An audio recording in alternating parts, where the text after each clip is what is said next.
Hello guys, मेरा नाम हर्ष है। आज मैं तुम्हारा स्टैंडर्ड एंड क्वालिटी मेंटेनेंस का रिवीजन करने वाला हूं। तो प्लीज़ मेरा वीडियो अच्छा लगे तो प्लीज़ लाइक की, सब्सक्राइब कीजिए, बेल आइकन जरूर दबाइए। तुम्हारे जूनियर सीनियर या फ्रेंड है उनको भी शेयर कीजिए, ठीक है। तो स्टार्ट करते हैं स्टैंडर्ड एंड क्वालिटी मेंटेनेंस, ठीक है।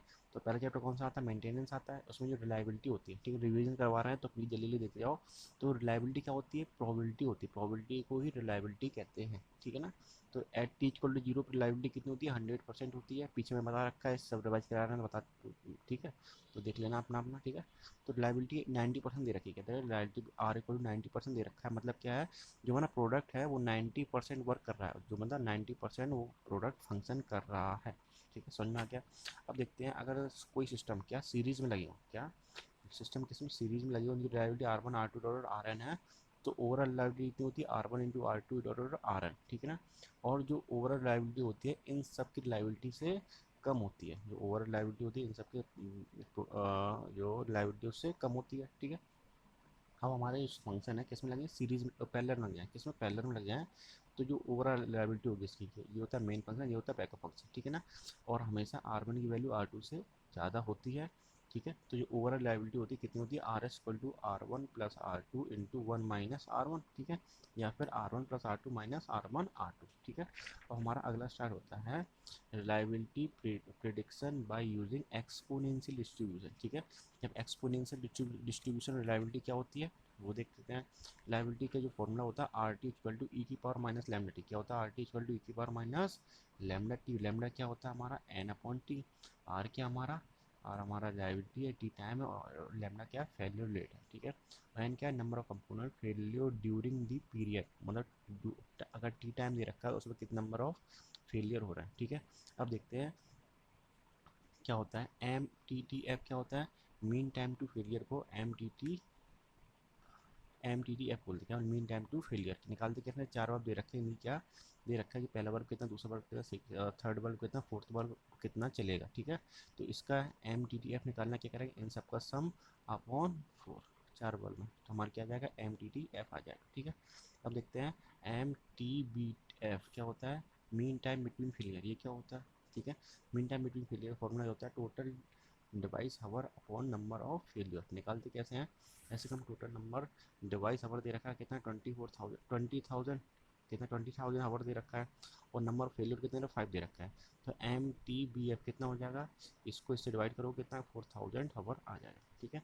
अब देखते हैं mean time to repair. Mean time to repair क्या होता है? मीन टाइम टू रिपेयर दे रखा है, अगर T one T two dot T N दे रखे हैं, और T one T two T N dot है क्या? ये रिपेयर टाइम है, ठीक है। मतलब पहले रिपेयर में कितना टाइम लगा, दूसरे रिपेयर में कितना टाइम लगा। तो क्या यार, इन सबको ऐड करके अपॉन एन कर दोगे तो क्या आ जाएगा? एम टी टी आर आ जाएगा, मीन टाइम टू रिपेयर आ जाएगा, ठीक है। और एक चीज़ और, मीन टाइम बिटवीन फेलियर क्या होता है? मीन टाइम टू रिपेयर और मीन टाइम टू फेलियर के इक्वल होता है, याद रखना इसको, ठीक है। जो लैम्डा की वैल्यू थी ना, आर इक्वल टू ई की पावर माइनस लैम्डा पढ़ा था मैंने, आर इक्वल टू ई की पावर माइनस लैम्डा टी पढ़ा था इसमें। तो लैम्डा होता है, लैम्डा इक्वल टू क्या होता है? One upon T T F. One upon T T F क्या होगा? जब प्रोडक्ट हमारा क्या हो? नॉन रिपेयरेबल हो। जब lambda equal to one upon M T B F क्या होता है? जब हमारा प्रोडक्ट क्या हो? रिपेयरेबल हो, ठीक है ना। जैसे ये क्वेश्चन दे रखा है R one reliability R two reliability, इसके लैम्डा वन लैम्डा टू दे रखा है। तो ओवर रिलायबिलिटी क्या होगा? R one into R two, मतलब क्या है? ई की power minus lambda one into T one into e की power minus lambda two into T two, ठीक है। इन सबको सॉल्व करोगे तो हमारा आंसर आ जाएगा, ठीक है ना। आई थिंक समझ में आ गया। हमारा लास्ट में आता है बार टक्कर, ठीक है। बार टक्कर क्या होता है? किसके से बीच में होता है? फेलियर रेट और टाइम के बीच में होता है, ठीक है। ये क्या होता है? इन्फेंट मोर्टेलिटी होती है, फिर क्या आता है? यूजफुल लाइफ आता है, फिर वियर आउट टाइम आता है, ठीक है ना। इसमें क्या होता है? इस इंस्टेंट हमारा जो फेलियर रेट है बहुत ज़्यादा होता है, जैसे जैसे टाइम निकलता जाता है तो हमारा फेलियर रेट डिक्रीज होता जाता है, ठीक है। यूजफुल लाइफ में क्या होता है? जो फेलियर रेट होता है कांस्टेंट होता है, और हमारा आंसर यहीं से आता है, ठीक है। जो रिलायबिलिटी हम मेजर करते हैं यहाँ से करते हैं। लास्ट में कौन सा आता है? बियर आउट टाइम आता है।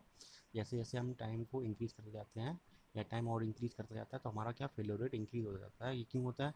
Due to lack of maintenance और एज ऑफ बी कंपोनेंट। ये अगर एज निकल जाएगी तो कंपोनेंट फेल होने के चांस बढ़ जाते हैं, ठीक है। अब देखिए टाइप ऑफ मेंटेनेंस क्या होती है, ठीक है। टाइप ऑफ मेंटेनेंस जो मेंटेनेंस करते हैं ना, किन टाइप होती है? एक तो होता है रिएक्टिव मेंटेनेंस, मतलब क्या है? कि क्या है, अगर हम कोई एक्शन ही ना करें, मतलब प्रोडक्ट खत्म हो जाए, ठीक है ना, तो उसको चेंज करते हैं। तो क्या होता है, रिएक्टिव मेंटेनेंस होता है, ठीक है। प्रिवेंटिव मेंटेनेंस हो क्या होता है, हम सर्विस रूटीन प्रोवाइड करें बराबर, क्या सर्विस रूटीन बराबर प्रोवाइड करें तो क्या होता है, प्रिवेंटिव मेंटेनेंस आएगा। और प्रिडिक्टिव मेंटेनेंस क्या होता है, हमको पता रहता है कि कौन सा प्रोडक्ट कब खत्म खराब होने वाला है, ठीक है ना। तो टाइमली उसको क्या रिप्लेस कर देते हैं, ठीक है, timely replace based on the condition है मॉनिटरिंग। मॉनिटरिंग के बाद जो कंडीशन आती है उसके बाद हम टाइमली रिपेयर कर देते हैं कंपोनेंट को। ये क्या होता है, प्रेडिक्टिव मेंटेनेंस होती है, ठीक है। अब देखते हैं अगला चैप्टर। तो हमारा अगला चैप्टर कौन सा, सैम्पलिंग। सैम्पलिंग क्या होता है, एक टेक्निक है जो रैंडम सैंपल को क्या करता है, हम चेक करता है कि हमारे कितने नंबर ऑफ डिफेक्ट हैं, उसी हिसाब से हम किसी भी लॉट को एक्सेप्ट या रिजेक्ट करते हैं, ठीक है। तो देखो टू टाइप के इंस्पेक्शन होते हैं। पहला होता है 100% इंस्पेक्शन। इसमें क्या होता है, जो जनरली क्या करते हैं इसमें, जितना भी लॉट होता है पूरे पूरे लॉट को क्या करते हैं, हम इंस्पेक्शन करते हैं। उससे होता है नंबर ऑफ डिफेक्ट जितने होते हो जाता है उससे पता पड़ जाते हैं। और इसमें जितने भी कंज्यूमर होता है उसको एक भी डिफेक्टिव पीस नहीं मिलता है, ठीक है ना। और जो ड्यूरिंग ड्यूरिंग इंस्पेक्शन के साथ भी जो डिस्ट्रॉय हो जाते हैं हमारे प्रोडक्ट, उसको भी इंक्लूड नहीं करता है। तो इसमें क्या होता है, 100% इंस्पेक्शन में जो कंज्यूमर रिस्क होता है बिल्कुल जीरो होता है, ठीक है। ठीक है। अब जनरली क्या वेरी एक्सपेंसिव होता है, 100% क्या होता है, बहुत ज़्यादा एक्सपेंसिव होता है और टाइम टेकिंग होता है बहुत ज़्यादा। अब अगला देखो सैम्पलिंग। सैम्पलिंग में क्या होता है, जो टोटल लॉट होता है, ठीक है, लॉट में से हम क्या एक सैम्पल साइज ले लेंगे, उसका 100% इंस्पेक्शन करेंगे, ठीक है। उसमें जो नंबर ऑफ डिफेक्ट आएंगे, इसमें जो नंबर ऑफ डिफेक्ट आएंगे वो देखेंगे। अगर लेस देन क्या एक्सेप्टेंस नंबर है तो लॉट को एक्सेप्ट कर लेंगे। अगर number of defect is greater than acceptance number है तो लॉट को कर देंगे, रिजेक्ट कर देंगे। अब देखते हैं रिक्स टू टाइप की रिक्स होती हैं। पहला होता है गुड लॉट इज रिजेक्ट। जब अच्छा लॉट रिजेक्ट हो जाता है तो कौन सा रिस्क होता है, प्रोड्यूसर रिस्क होता है। Bad lot is accept. जब बैड लॉट एक्सेप्ट हो जाएगा तो कौन सा होता है, कंज्यूमर रिस्क होता है, ठीक है ना। अब देखते हैं एक्सेप्टेंस सैम्पलिंग क्या होती है। It is important field of S Q होता है, स्टैटिकल क्वालिटी कंट्रोल, ठीक है। और देखो ये क्या हुआ था, ये कब पॉपुलर हुआ, कब हुआ, बाई डॉर्ज एंड रोमिन, ठीक है ना। Originally applied by US military for testing the bullet during world war second. अगला पॉइंट क्या है, it also known as the middle of the road, ठीक है ना। इन्फेक्शन क्या होता है, 0 to 100% इन्फेक्शन करते हैं, ठीक है। जो जो एक्सेप्टेंस सैम्पलिंग होती है वो टू टाइप होती है। एक तो होता है एट्रीब्यूट्स, उसके गुणों के आधार पर। एक होता है वेरिएबल के आधार पर। इसके हिसाब से क्या होता है, हम किसी भी प्रोडक्ट में या किसी भी प्रोजेक्ट में, ठीक, क्या करते हैं, नो और नो को जज करते हैं। क्या हमको जाना है उस प्रोजेक्ट को लेके या फिर नहीं जाना है, क्या वो गो नो गो जज करते हैं। कैसे करते हैं, रैंडम सैंपल लेके उसको इन्फेक्शन करके हम उसको किसी लॉट को एक्सेप्ट रिजेक्ट करते हैं, ठीक है।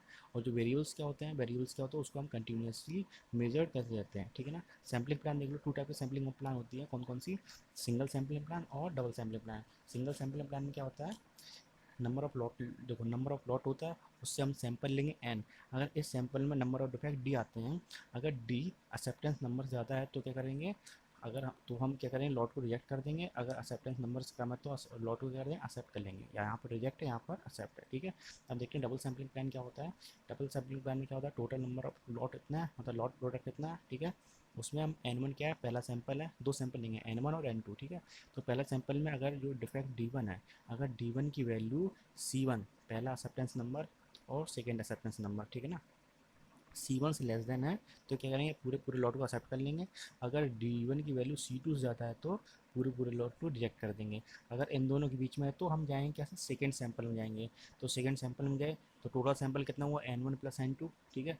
इसमें जो नंबर ऑफ डिफेक्ट D2 आएंगे, अगर देखेंगे total number of defect D2 है, क्या करेंगे, अगर ये लेस देन C2 है तो एक्सेप्ट कर लेंगे लॉट को। अगर ग्रेटर देन C2 है तो रिजेक्ट कर देंगे पूरे पूरे लॉट को, ठीक है। आप देखते हैं सैम्पलिंग टर्म क्या होती है।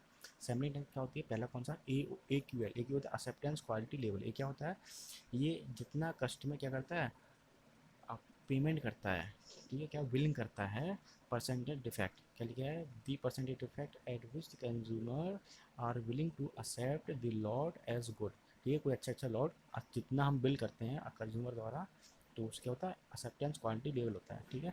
अब रिजेक्ट क्वालिटी लेवल क्या होता है, क्या बोलो, रिजेक्ट आर क्यू एल क्या होता है, रिजेक्ट क्वालिटी लेवल या L T P D. L T P कहता है लॉट टोलरेंस परसेंटेज डिफेक्टिव। इसमें क्या होता है, अपर लिमिट होती है इसकी डिफेक्ट की, जो कंज्यूमर क्या बिल नहीं कर सके, उससे अगर एक भी ज़्यादा हो गया तो बिल नहीं करेगा कंज्यूमर, ठीक है ना।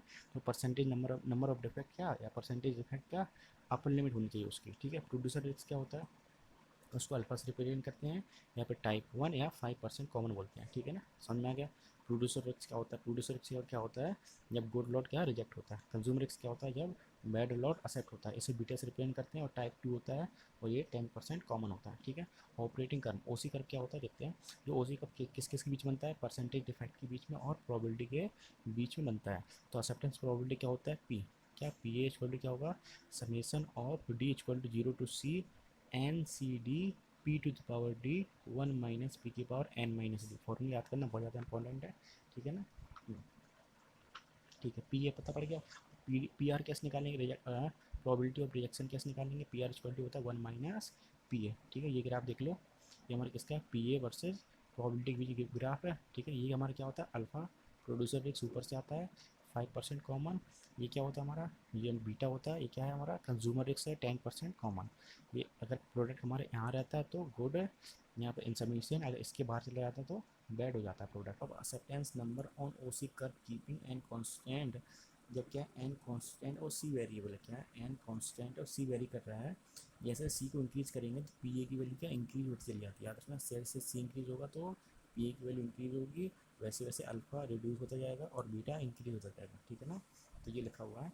अब कह रहा है कि सी को कांस्टेंट कर दें, क्या कहते हैं, सी को कांस्टेंट कर दें, एन को इंक्रीज करेंगे। जब एन को इंक्रीज कर रहे हैं तो देखो हमारे क्या पी ए की वैल्यू रिड्यूस हो रही है, क्या हो रही है, पी ए की वैल्यू रिड्यूस हो रही है, एन को 30 50 70, ठीक है ना। तो एन को इंक्रीज करना है तो पी ए की वैल्यू रिड्यूस हो रही है, तो पी ए की वैल्यू रिड्यूस हो रही है तो क्या होगा, अल्फा इंक्रीज होगा, बीटा रिड्यूस होगा। अब देखते हैं ए ओ क्यू। ए ओ क्यू क्या होता है, average outgoing quality. Average outgoing quality का फॉर्मूला क्या होता है, सीधे सीधे देखो, ई ओ क्यू निकालते हैं, P A into P D into N minus N upon N, ठीक है। ये क्या है, लॉट साइज है, ये सैम्पल साइज है, ठीक है। पी ए क्या है, probability of acceptance and probability of rejection या डिफेक्ट, समझ में आ गया, ठीक है। यहाँ पे लिखा हुआ परसेंटेज ऑफ डिफेक्ट भी बोल सकते हैं इसको, ठीक है, समझ में आ गया, ठीक है। तो ये होता है क्या है, किस किसी बीच में ग्राफ बनता है, ये O Q versus percentage defect के बीच में ग्राफ बनता है, ये भी पूछ देता है काफ़ी बार, ठीक है। तो हमारी चैप्टर, तो हमारा थर्ड चैप्टर कौन सा, क्वालिटी, ठीक। क्वालिटी के अंदर क्या क्या देखते हैं, पहला है dimension of quality. Dimension of quality क्या कौन सी है, reliability, durability, service ability, performance और एसेस स्पेशल फीचर्स, ठीक है। फिर आगे आता है type of quality. Type of quality कितनी टाइप की, तीन टाइप की होती है, design, quality of design, quality of performance, quality of performance, ठीक है। क्वालिटी ऑफ डिज़ाइन क्या होती है, देखो क्वालिटी ऑफ डिज़ाइन में क्या होता है, अपने डिज़ाइन को इंप्रूव करने के लिए कोई भी एक्स्ट्रा फीचर को इंक्लूड या एक्सक्लूड कर सकते हैं। इनका क्या मतलब क्या होता है, अपने डिज़ाइन को इंप्रूव करना है। फॉर एग्जाम्पल मैन्युफैक्चरिंग सेक्टर में देखते हैं तो कौन कौन से BMW और फोर्ड, ठीक है।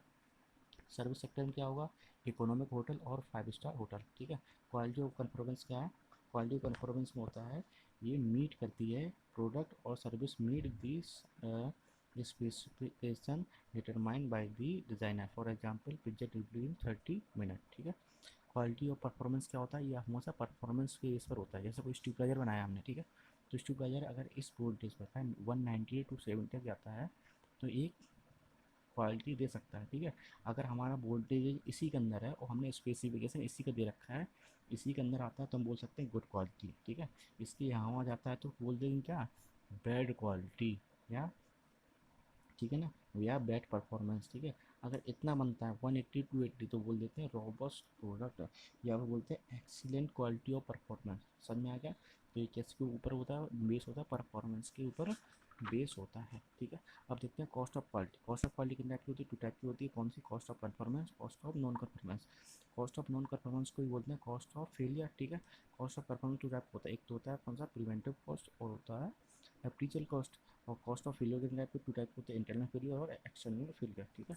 तो देखते हैं कॉस्ट ऑफ कन्फर्मेंस क्या होता है, ठीक है। कॉस्ट ऑफ कन्फर्मेंस टाइप के होते हैं, पहला कौन सा होता है, प्रिवेंटिव कॉस्ट।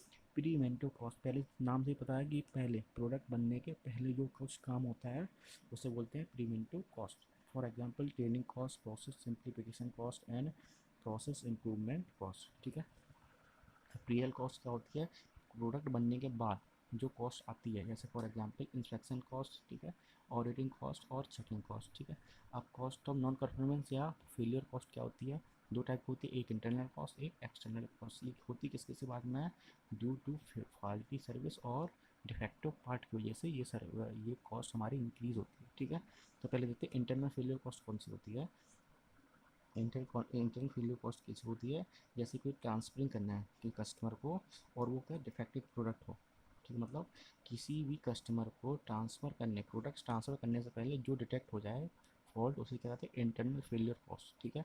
फॉर एग्जांपल जैसे क्या सम चेंजेस, ठीक है, सम रीवर्क करना होता है कोई कंपोनेंट को, कुछ ढीला ढीला है क्या, कस्टमर को देने से पहले जो कॉस्ट आती है उसे क्या बोलते हैं इंटरनल फेलियर कॉस्ट। कस्टमर को देने के बाद जो कॉस्ट आती है उसे क्या बोलते हैं external failure cost. For example इसमें दे रखा है जो वारंटी कॉस्ट होती है, ठीक है, कॉस्ट ऑफ कस्टमर कंप्लेंट, जो कंप्लेन करता है कि हमारे प्रोडक्ट में ये कमी है उसको सही करो, ठीक है। तो ये सारी कॉस्ट कौन सी होती है एक्सटर्नल फेलियर कॉस्ट, समझ में आ गया। ये कौन सी कस्टमर को देने से पहले, ये कस्टमर को देने के बाद, ठीक है। जो टोटल कॉस्ट होती है क्या होती है कॉस्ट ऑफ नॉन परफॉर्मेंस और कॉस्ट ऑफ कंफॉर्मेंस के जो एडिशन होता है, जो इनका एडिशन होता है वो क्या होता है टोटल कॉस्ट होता है। किस किस बीच ग्राफ होता है कॉस्ट वर्सेज क्वालिटी लेवल के बीच में ये ग्राफ होता है। तो ये पॉइंट है क्या ऑप्टिमम क्वालिटी लेवल, यहाँ पर क्या होता है ऑप्टिमम क्वालिटी लेवल होता है यहाँ पर, ठीक है। अब देखते हैं आगे। तो टोटल कॉस्ट क्या होती है पीछे बताएं क्या होती है, cost of conformance plus cost of non conformance का एडिशन होता है, ठीक है। अब देखते हैं क्वालिटी मैनेजमेंट ग्रुप, ठीक है।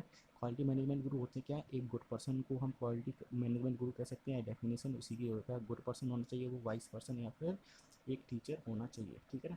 तो पहला हमारे जो क्वालिटी ग्रुप कौन है, डॉक्टर डब्ल्यू एडवर्ड डायमंड, ये कहाँ के थे अमेरिका के थे। इनको क्या फादर ऑफ क्वालिटी कंट्रोल बोला जाता है, क्या बोलता है फादर ऑफ क्वालिटी कंट्रोल बोला जाता है, father of Japanese post war industrial reveal, ठीक है ना। जो क्या वर्ल्ड वॉर सेकेंड के टाइम पे ये आई हुई थी, कहाँ से अमेरिका के थे, याद रखना अमेरिका के थे, ठीक है ना।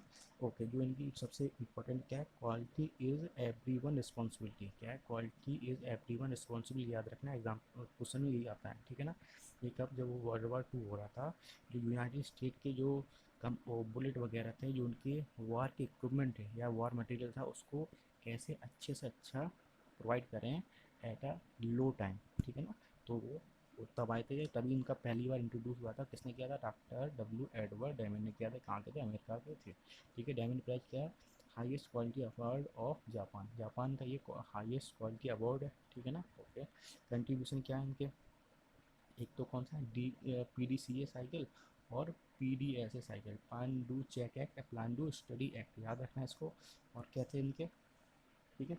और इन कंट्रीब्यूशन क्या था 14 पॉइंट ऑफ ट्रांसपोर्टिंग मैनेजमेंट और 7 डेडली डिसीजेस, याद रखना इनको, याद रखना सीधे सीधे क्वेश्चन आ जाता है इससे, ठीक है।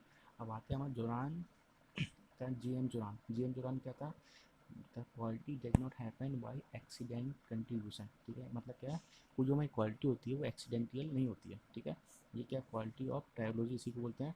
क्वालिटी ऑफ ट्रायोलॉजी कौन कौन सी होता है, quality planning, quality control and quality improvement, ठीक है। और हमारा अगला कौन सा आता है फ्लॉप क्रॉस्पी, ये कहाँ के थे अमेरिका के, इनको हम फन अंकल कहते हैं, ठीक है ना। समझ में इनको कहते हैं फन अंकल कहते हैं। इन्होंने इनका जो पॉपुलर आइडिया था क्या था कॉस्ट ऑफ पुअर क्वालिटी, क्या कॉस्ट ऑफ पुअर क्वालिटी, इनका पॉपुलर आइडिया फ्लोपी क्रॉस्पी का था, ठीक है। इनका कंट्रीब्यूशन क्या जीरो डिफेक्ट, क्या zero defect, quality is free, quality of cost of quality is free, quality is free इनकी एक बुक भी है, इन्हीं ने लिखी थी, ठीक है, क्रॉस्पी फ्लॉप क्रॉस्बी ने लिखी थी, ठीक है। अब देखते हैं एडमंड वेलेन फॉरबॉन, ठीक है ना, फॉरन बॉन, ये कहाँ के थे, ये भी अमेरिका के थे, ठीक है ना। इनका जो कंट्रीब्यूशन था क्या आइडिया ऑफ क्वालिटी कंट्रोल या टोटल क्वालिटी कंट्रोल, ये बाद में क्या टोटल क्वालिटी मैनेजमेंट बन गया, याद रखना, ठीक है। ये कौन थे, एक क्वालिटी कंट्रोल एक्सपर्ट थे या बिजनेसमैन थे, ठीक है। अब देखते हैं कौर इसी का ये कहाँ के थे, जापान के थे। इनको क्या फादर ऑफ क्वालिटी सर्कल बोलते हैं, क्या बोलते हैं father of quality circle. In contribution में 7 क्वालिटी कंट्रोल टूल एंड भी याद करने के लिए क्या है हिस्ट्री फॉलो करके पैटी चेक से स्कैटर फिश कंट्रोल की, ठीक है। जैसे ये लिखा है तो हिस्ट्री मतलब हिस्टोग्राम, ठीक है, फॉलो मतलब फ्लो चार्ट, पैटी मतलब पैटी चार्ट, ठीक है ना, करके चेक, तो चेक क्या हो जाएगा पैटी चेक, चेक शीट या टेली शीट, ठीक है। स्कैटर फिश, तो स्कैटर का मतलब scatter diagram, fish bone diagram, control की मतलब कंट्रोल चार्ट, याद रखना, ठीक है। ओके, ठीक है। तो आता है हमारा टगुची, ठीक है। टगुची मेथड क्या है गिनिची टगुची, ये कहाँ के जापान के थे। इन्होंने का रॉबस्ट डिजाइन कंट्रीब्यूशन क्या था इनका रॉबस्ट डिजाइन या टगुची लॉस फंक्शन, समझ में आ गया। यहाँ पे इसको हम बोलते हैं done by D O. D O क्या है, डिज़ाइन ऑफ एक्सपेरिमेंट, ठीक है। डेमन साइकिल क्या पता है, ये कौन सा, प्लान डू चेक एक्ट, ठीक है। प्लान डू चेक एक्ट मतलब plan what is need, do it, do मतलब डू इट, चेक मतलब चेक द रिजल्ट, रिजल्ट को चेक करना, फिर एक्ट मतलब क्या होता है, एक्ट द इम्प्रूवमेंट, इम्प्रूवमेंट पर वर्क करना, ठीक है ना। ओके, फिर आता है P D S. P D A का तो प्लान टू स्टडी एक्ट, मतलब क्या होता है, मतलब what exactly doing, to do, ठीक है। फिर डू का मतलब होता है when and how to do it. फिर स्टडी का था व्हाट द रिजल्ट, स्टडी कह रहे हैं व्हाट द रिजल्ट। एक्ट में क्या करेंगे, what change going to do on the basis of result, ठीक है। तो हमारा चैप्टर खत्म। कौन सा है, क्वालिटी कंट्रोल टूल, ये किसने दिया था, कौर इसी का वन है, क्वालिटी कंट्रोल टूल दिया था, याद रखना। और कौर इसी का क्या बोलते हैं, फादर ऑफ क्वालिटी सर्किल, क्या फादर ऑफ क्वालिटी सर्किल। इन्होंने seven seven quality control tool दिए थे। इनको याद करने का तरीका हो क्या है, हिस्ट्री फॉलो करके पैरिटी चेक से स्कैटर फिश कंट्रोल की। हिस्ट्री मतलब हिस्टोग्राम, फ्लो मतलब फ्लो चार्ट, पैरिटी मतलब पैरिटी चार्ट, चेक मतलब चेक सीट या टेली सीट, स्कैटर फिश मतलब स्कैटर मतलब होता है स्कैटर डायग्राम, फिश मतलब फिश बोन डायग्राम या इसी कावा डायग्राम या कॉस इफेक्ट डायग्राम, ठीक है ना। कंट्रोल मतलब कंट्रोल चार्ट, याद रखना, ठीक है। तो पहला कौन सा है, हिस्टोग्राम। हिस्टोग्राम क्या होता है, जैसे हमारा बार चार्ट होता है वैसे हमारा हिस्टोग्राम होता है, ठीक है। हमारा हिस्टोग्राम पर अगर ये हमारा हिस्टोग्राम अपर कंट्रोल लिमिट और लोअर कंट्रोल लिमिट के बीच में, तो बोलेंगे हम क्या, process with in the control limit. अगर लोअर कंट्रोल लिमिट या अपर कंट्रोल लिमिट के बाहर चला गया तो बोल देंगे प्रोसेस आउट ऑफ कंट्रोल, ठीक है। फ्लो चार्ट क्या होता है, फ्लो चार्ट जो रिप्रेजेंट करने का तरीका होता है वो इन सिंबल से रिप्रेजेंट करते हैं, ठीक है ना। ये किसके लिए यूज करते हैं, ऑपरेशन के लिए, ये इंस्पेक्शन के लिए, ट्रायंगल किसके लिए, स्टोरेज के लिए, पैरेललोग्राम जैसे इनपुट आउटपुट के लिए, और ऑक्टागन, ऑक्टागन है ना, हाँ। ऑक्टागन किसके लिए, स्टार्ट के लिए और स्टॉप के लिए यूज करते हैं। ये किसके लिए, ट्रांसपोर्टेशन के लिए, ये किसके लिए, डिले के लिए। तो लाइन होती है किसके लिए, फ्लो लाइन के लिए यूज करते हैं। तो ये क्या, डिसीजन मेकिंग, ये किसके लिए, डिसीजन मेकिंग की तरह यूज करते हैं, ठीक है ना, समझ में आ गया। अब देखते हैं पेरेटो चार्ट। पेरेटो चार्ट क्या होता है, किसने दिया था, ये वेलफ्रेडो पेरेटो ने दिया था। ये कौन थे, इटालियन इकोनॉमिस्ट थे, ठीक है ना। इन्हीं के नाम पे पेरेटो चार्ट बना हुआ है, ठीक है। ये इसी पेरेटो चार्ट का ABC एनालिसिस बोलते हैं या फिर 80-20 ला बोलते हैं। क्या बोलते हैं, 80-20 ला।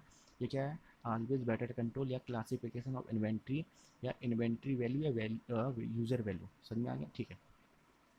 इसी का 80-20 ला बोलते हैं। ये हमारा डायग्राम है, क्या इन्वेंट्री वैल्यू वर्सेस इन्वेंट्री है, ठीक है। मतलब क्या है, जो हमारा डायग्राम है क्या 20%, 80%, 50%, 90%, 100% या 100%। मतलब क्या है, इसका मतलब क्या, 20% हमारा पॉपुलेशन है इंडिया में, एग्जाम्पल के लिए क्या 20% ऑफ पॉपुलेशन के पास 80% ऑफ वर्थ है। मतलब क्या, इंडिया जो मनी है वो 20% लोगों के पास 80% मनी है, ठीक है। या फिर बोल सकते हैं जो 80% प्रॉब्लम वो 20% ऑफ कॉजेस की वजह से ही होती हैं, ठीक है ना। तो ये हमारा कॉन्सेप्ट 80-20 ला या पेरेटो चार्ट, समझ में आ गया, ओके। अब देखते हैं चेक शीट या टेली शीट क्या होती है, ठीक है।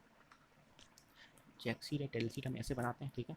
Operator A, operator B, machine one, machine two, ठीक है। मॉर्निंग इवनिंग, ठीक है। अब देखेंगे ऑपरेटर वन वन ए है, मॉर्निंग में मशीन वन एक इफेक्ट देती है, ये भी एक इफेक्ट प्रोवाइड करती है, ठीक है। बट इवनिंग में ये टू इफेक्ट डिफेक्ट दे देती है और ये 5 डिफेक्ट प्रोवाइड करती है। जैसे मॉर्निंग में 1 और 2 प्रोवाइड करती है, इवनिंग में ये 2 और 10 प्रोवाइड करती है। मतलब क्या है, इसका मतलब क्या है, इसका मतलब देखते हैं, in morning both operator and both machine are seem to be working good.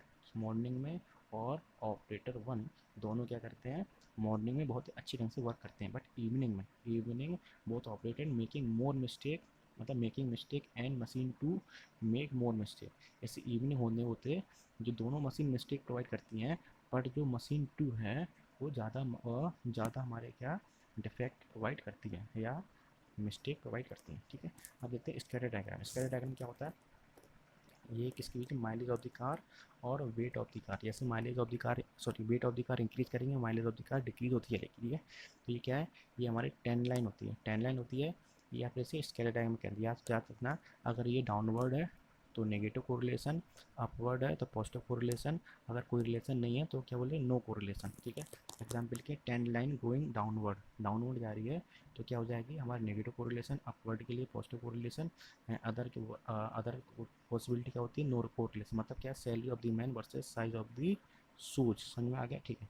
अब आता है फिशबोन डायग्राम। फिशबोन डायग्राम क्या होता है, ये हमारा हेड होता है, ये कॉजेज होते हैं, ये हमारे प्रॉब्लम होते हैं। मतलब क्या है, जो हेड होता है, आउटपुट होता है, वो डिफेक्ट को प्रोवाइड कराता है या डिफेक्ट को शो करता है। जो कॉजेज होते हैं, ठीक है, जो ब्रांच होती हैं, ये क्या होती है, कॉजेज होती हैं। और ये सब ब्रांचेस क्या होती है, हमारी रीजन्स होते हैं कि किस रीजन की वजह से और किस कॉज की वजह से हमारा जो डिफेक्ट आ रहा है, ठीक है ना। तो इसमें लिखा हुआ हेड क्या हमारा इफेक्ट को प्रोवाइड करता है, ब्रांच क्या होती है, कॉजेज होती हैं, सब ब्रांचेस क्या होती हैं, रीजन को सोर्स करती हैं, ठीक है। कंट्रोल चार्ट देखते हैं। अगर लोअर कंट्रोल लिमिट और अपर कंट्रोल लिमिट के बीच में अगर हमारा डायग्राम है तो बोल देंगे हमारा जो, हाँ, जो हमारा प्रोडक्ट है वो क्या है, with in the control limit है, ठीक है। अगर कोई बाहर चला गया तो बोल देंगे आउट ऑफ कंट्रोल लिमिट है, ठीक है ना। फॉर एग्जांपल ये, ठीक है, थर्ड एंड फोर्थ, ठीक है। ये कह रहा है सेंटर या stable with in the control limit है, सेंटर है, स्टेबल है और with in the control limit है। ये भी क्या है, सेंटर, स्टेबल है, with in the control limit, but ये इम्प्रूव प्रोसेस है थर्ड टू फोर्थ, ये थोड़ा बाहर है, ये थोड़ा क्या, सेंटर लाइन के पास है, तो क्या है, थोड़ा इम्प्रूवमेंट प्रोसेस है। अब देखते हैं कंट्रोल चार्ट। कंट्रोल चार्ट कितने टाइप के होते हैं, 2 टाइप के होते हैं, ठीक है। पहला होता है control chart for variables, variable के आधार पर कंट्रोल चार्ट, और क्या, control chart for attribute, attribute के आधार पर, ठीक है। तो जो वेरिएबल्स के आधार पर कौन सा होता है, एक्स चार्ट और आर चार्ट, क्या एक्स चार्ट और आर चार्ट, और इसके होते हैं P chart and C chart, ठीक है, समझ में आ गया, ओके। ये कौन सा नॉर्मल डिस्ट्रीब्यूशन शो करता है और ये बाइनोमियल डिस्ट्रीब्यूशन शो करता है, याद रखना। ये पॉइसन डिस्ट्रीब्यूशन और ये बाइनोमियल शो करता है, मैं आगे बताऊंगा मैं, ठीक है। एक्स चार्ट बोलते हैं, मीन चार्ट क्या बोलते हैं, मीन चार्ट, ठीक है ना। एन क्या होता है, number of observation of each sample, X bar क्या होता है, mean of variation of each sample, और आर क्या होता है, range of variation of each sample, याद रखना, ठीक है, ओके। जैसे हमको ये फिगर दे रखा है, एन क्या, कैपिटल एन क्या है, नंबर ऑफ, स्मॉल एन क्या है, सैम्पल साइज, जैसे बोलते हैं सैम्पल साइज, ठीक है। तो फर्स्ट याद रखना, जो आर चार्ट और सी चार्ट में एन कांस्टेंट रहता है, क्या, एन कांस्टेंट रहता है, ठीक है। तो एन की वैल्यू कितनी है, हमने 5 मान ली, ठीक है, 5 बार ऑब्जर्व किया या 5 बार सैंपल लिए मैंने, ठीक है। तो पहली बार में कितने, 2 डिफेक्ट निकले, फिर 3 डिफेक्ट, 4 डिफेक्ट, 3 डिफेक्ट और 2 डिफेक्ट, ठीक है। तो रेंज क्या होती है, रेंज होती है upper limit minus lower value, मतलब upper value minus lower value, ठीक है। मीन कैसे निकालोगे, इन सब का एडिशन अपॉन 5, तो 2 पॉइंट ये आ गया, रेंज कितनी आई, 2 आ गई, ठीक है ना। अब ये मीन, मीन तो ये होता है, ठीक है। अब जो एक्स डबल बार क्या होता है, एवरेज ऑफ सैंपल मीन, या फिर बोलते हैं ग्रांड एवरेज। ये क्या होता है, इन सब पहले का कितना x1 आएगा, दूसरे का x2 आएगा, तीसरे का x3 आएगा, xn आएगा, तो हम सबका ऐड करके अपॉन n करेंगे, ठीक है। तो एक्स डबल बार आ जाएगा, ठीक है। तो कंट्रोल लिमिट क्या होगी, सेंट्रल कंट्रोल लिमिट तो यही होगी, ठीक है। अपर कंट्रोल लिमिट क्या हो जाएगी, 3 सिग्मा, ठीक है, और लोअर कंट्रोल लिमिट हो जाएगी -3 सिग्मा, याद रखना। ये 3 सिग्मा या 2 सिग्मा क्वेश्चन में देगा, नहीं देगा तो 3 सिग्मा यूज करना है, ठीक है, ओके। सिग्मा एक्स होता क्या है, सिग्मा एक्स इक्वल टू होता है sigma upon root of sigma. अगर ये फॉर्मूला याद नहीं करना है तो ये वाला फॉर्मूला याद कर लेना, ठीक है। क्या, इसमें सब लिखा हुआ sigma upon root of N, ठीक है ना, ओके। अब क्वेश्चन देखते हैं अगला, कौन सा है, आर चार्ट। आर चार्ट मतलब रेंज चार्ट। आर चार्ट क्या होता है, रेंज चार्ट होता है। रेंज कैसे निकालते हैं, maximum value minus minimum value, ठीक है। R I, R one, R two आ जाएगा, सब कुछ आ जाएगा। तो जो रेंज का मीन होगा वो R one plus R two dot R N upon R, ठीक है ना, N, sorry N upon N. तो कंट्रोल लिमिट क्या होगी, central control limit R bar, upper control limit होगा D4 आर बार, और लोअर कंट्रोल लिमिट होगी D3 आर बार, ठीक है ना, ओके, समझ में आ गया, ठीक है। अगर n की वैल्यू लेस देन 7 है तो D3 की वैल्यू कितनी, 0, मतलब क्या है, लोअर कंट्रोल लिमिट 0 होगी, अपर कंट्रोल लिमिट कितनी होगी, D4 आर बार, कितने, D4 आर बार होगी, और सेंट्रल लिमिट क्या होगी, आर बार होगी, इसे याद रखना, ठीक है। और D3 D4 क्या कॉन्स्टेंट है। अब होता है पी चार्ट। पी चार्ट को बोलते हैं control chart for fraction defect, ठीक है ना, ओके। इसमें क्या होता है, नंबर ऑफ सैंपल लेते हैं, first second dot N sample ले लिए, ठीक है। अब इनमें जो सैंपल लेंगे, सैंपल साइज़ क्या होगा, पहले का सैंपल साइज n1 होगा और n2 होगा, याद रखना। इसमें सैंपल साइज कांस्टेंट नहीं होता है, n1 n2 डॉट nn होगा, ठीक है। इसमें defect d1 d2 d3 dot dn होंगे, और p1 निकालेंगे, क्या, फ्रैक्शन डिफेक्ट निकाल, कैसे निकाल, d1 upon n1 d2 upon n1 से फ्रैक्शन डिफेक्ट निकालेंगे, p1 p2 डॉट pn, ठीक है, समझ में आ गया, ओके। इसका मीन निकालेंगे और इसका मीन निकालेंगे, जो इसका मीन आएगा उसे बोलते हैं average fraction, average fraction defect. तो एवरेज फ्रैक्शन डिफेक्ट निकाल लिया, इसका मीन निकालेंगे तो क्या होता है, एवरेज सैंपल साइज, क्या, एवरेज सैंपल साइज, याद रखना। तो कंट्रोल लिमिट क्या होगी, जो कंट्रोल लिमिट होगी क्या, पी बार होगा, ठीक है, ओके। और जो अपर कंट्रोल लिमिट होगी, कंट्रोल लिमिट यहाँ सी कर दें, ठीक है, सी। तो अपर कंट्रोल लिमिट क्या होगी, P bar plus 3 sigma P, और लोअर कंट्रोल लिमिट होगी P bar minus 3 sigma P, ठीक है ना, ओके। तो सिग्मा पी होता है, क्या होता है, root of P bar into 1 minus P bar upon N bar, याद रखना, ठीक है, ओके। अगर 2 सिग्मा बोल दे तो 2 2 आ जाएगा दोनों साइड, 3 सिग्मा तो 3 3 आ जाएगा, ठीक है। अब एन पी बार मतलब क्या है, यहाँ पर सैम्पल साइज अलग लगते हैं, यहाँ पर सैम्पल साइज कांस्टेंट हो कितने एन है, ठीक है। तो ठीक है, याद रखना। तो हमारी जो कंट्रोल लिमिट हो जाएगी वो कितने हो जाएगी, एन पी बार हो जाएगी। Upper control limit N P bar plus 3 root of N P bar into 1 minus P bar हो जाएगी। लोअर कंट्रोल लिमिट क्या हो जाएगी, N P bar minus 3 root of N P bar into 1 minus P bar, ठीक है, समझ में आ गया, ओके। अब कंट्रोल चार्ट लास्ट पार्ट हो गया, सी चार्ट या बोलते हैं it is control chart on the, sorry, for number of defect, ठीक है। ये किसको फॉलो करता है, ये पॉइजन डिस्ट्रीब्यूशन को फॉलो करता है, किसको, पॉइजन डिस्ट्रीब्यूशन को फॉलो करता है। इसमें क्या होता है, जो मीन होता है वो वेरियंस से इक्वल होता है। तो सी बार इक्वल टू होगा सिग्मा स्क्वायर, तो सिग्मा निकालोगे तो क्या आएगा, रूट ऑफ सी, क्या रूट ऑफ सी बार आएगा, ठीक है। तो कंट्रोल लिमिट क्या होगा, सी बार होगा। सेंट्रल लिमिट क्या होगी, सी बार होगी। अपर कंट्रोल लिमिट क्या होगा, सी बार प्लस 3 रूट ऑफ सी बार, ठीक है। लोअर कंट्रोल लिमिट क्या होगा, सी बार माइनस 3 रूट ऑफ सी बार होगा, ठीक है। याद रखना, जो एक्स बार और आर चार्ट है वो नॉर्मल डिस्ट्रीब्यूशन को शो करता है या फॉलो करता है, और किसके लिए होता है, ये चार्ट फॉर वेरिएबल्स के लिए होता है। और पी और एन पी, क्या पी और एन पी क्या बाइनोमियल डिस्ट्रीब्यूशन को फॉलो करता है, और ये किसके लिए होता है, चार्ट फॉर एट्रीब्यूट्स के लिए होता है। और सी किसके लिए होता है, पॉइजन डिस्ट्रीब्यूशन के लिए होता है, चार्ट फॉर एट्रीब्यूट्स के लिए ये भी होता है, ठीक है। याद रखना, ये normal distribution, Poisson distribution and, sorry, normal and binomial and Poisson distribution को फॉलो करते हैं। तो हमारा अगला चैप्टर कौन सा, सिक्स सिग्मा। सिक्स सिग्मा क्या, सिंबल ऑफ क्वालिटी को हम सिक्स सिग्मा बोलते हैं, ठीक है। ये क्या मैथोलॉजी है या सिंबल ऑफ क्वालिटी बता दिया मैंने। ये क्या फिलोसफी है, ठीक है ना। ये क्या बताता है, तुम कहाँ हो, वेयर यू आर, एंड तुम कहाँ हो सकते हो, वेयर यू कैन बी, ठीक, समझ में आ गया, ठीक है। ये कह रहा हूँ साइंटिफिक, ये हमारा क्या है, एक साइंटिफिक, प्योरली साइंटिफिक मेथड है, ठीक है। ये करता है हमारे प्रोसेस को इम्प्रूव करता है यूजिंग डैमिक का यूज करके हमारे प्रोसेस को इम्प्रूव कर। डैमिक क्या है, मतलब define, measure, analysis, improve and control, ठीक है। इसका मेन फोकस क्या होता है, क्वालिटी को इम्प्रूव करना और हमारे जो प्रोडक्ट में डिफेक्ट है उसको रिड्यूस करना, ठीक है। इसका जो मेन फोकस क्या होता है, अपने जो नंबर ऑफ डिफेक्ट है उसको रिड्यूस करते करते कितना 3.4 DPM, DPM को ना डिफेक्ट पर मिलियन अपॉर्चुनिटी, मतलब 1 मिलियन में कितना डिफेक्ट होना चाहिए, 3.4 डिफेक्ट होना चाहिए, तो हमारा सिक्स सिग्मा प्रोवाइड हो जाएगा, ठीक है। क्वालिटी टू टाइप की होती है, कौन कौन सी, पोटेंशियल क्वालिटी और एक्चुअल क्वालिटी। ये बताता है तुम कहाँ हो सकते हो, वेयर यू कैन बी। ये क्या है, तुम्हारा करंट परफॉर्मेंस बताता है, मतलब क्या है, वेयर यू आर, समझ में आ गया, ओके। ये क्या है, तुम्हारा करंट परफॉर्मेंस है, ये तुम्हारा क्या है, पोटेंशियल परफॉर्मेंस है, ठीक है ना। तुम कहाँ हो सकते हो या तो अभी तुम कहाँ हो, जो इन दोनों के बीच की दूरी होती है वो क्या होती है, वेस्टेज होती है, ठीक है ना, ओके, ठीक है। अब डैमेज क्या होता है, it is use to reduce wastage, हम क्या वेस्टेज को रिड्यूस करते हैं। फादर सिस्मा किसे बोलते हैं, विल स्मिथ को फादर सिस्मा, ये होते थे कौन, विल स्मिथ कौन थे, हमारे मोटोरोला के एक इंजीनियर थे। याद रखना 1987 में मोटोरोला ने ऑफिशियली लॉन्च किया था सिक्स सिग्मा प्रोग्राम, ठीक है। ड्यू टू दिस मोटोरोला, इसके कारण जो मोटोरोला क्या था, वर्ल्ड वाइज प्रॉफिट लीडर बन गया था और क्या क्वालिटी लीडर बन गया था। याद रखना 1988 में 1988 में इन्होंने जीता था कौन सा, मेलकॉम अवार्ड, ठीक है, क्या Malcolm building national quality award, ये क्या अमेरिका का नेशनल क्वालिटी अवार्ड है, याद रखना, ठीक है। 1981 में Motorola certified it's first black belt, 1991 में इनको पहली ब्लैक बेल्ट प्रोवाइड हुई थी, ठीक है। 1995 में सिक्स सिग्मा को बहुत अच्छी तरह से जानना चालू हुआ था जब जैक वेल्च CEO बने थे इसके, किसके, जनरल इलेक्ट्रिकल के, ठीक है। और जैक वेल्च को हम क्या बोलते थे, manager of the century, manager of the century तब के बोला करते थे, ठीक है। और देखो बराक ओबामा ने क्या बोला था, you can not let your failure define you, let your failure teach you, ये किसने बोला था, ब्लैक ओबामा ने बोला था। सिक्स सिग्मा है क्या है, ये मेजर क्वालिटी को मेजर करता है, ठीक है। या सिक्स सिग्मा ये है, मतलब तुम्हारे प्रोडक्ट कितने परसेंट अच्छे हैं।